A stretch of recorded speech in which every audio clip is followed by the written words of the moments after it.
reality, right? You don't want to believe, you don't want to trick yourself into it, but you want you want to know that you have the quarterback or think that you have the quarterback in a reasonable fashion, and don't care what your record is. Like if your record's good, and you go to the playoffs, you win a playoff game like C.J. Stroud, that's freaking awesome. You know, it sets the stage for the long haul.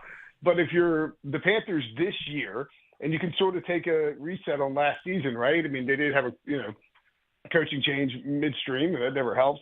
But you look at the last 5 weeks, 6 weeks if you include the bye, they beat New Orleans, they beat the Giants in Germany, they come back from the bye, they lose, last second to the Chiefs, they lose in overtime last second to the Bucks, they lose last second to the Eagles with a chance to win all 3 games.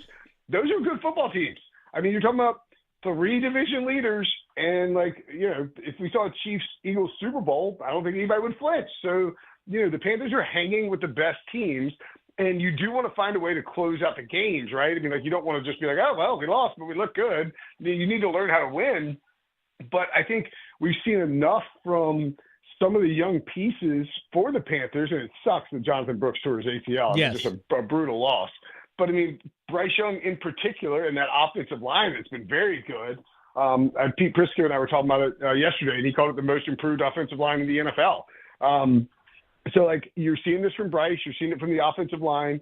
You feel like you have some core stuff in place where, if you make some good picks in the draft, particularly at the top, whether it's Travis Hunter or Graham or whoever we're talking about, bring in some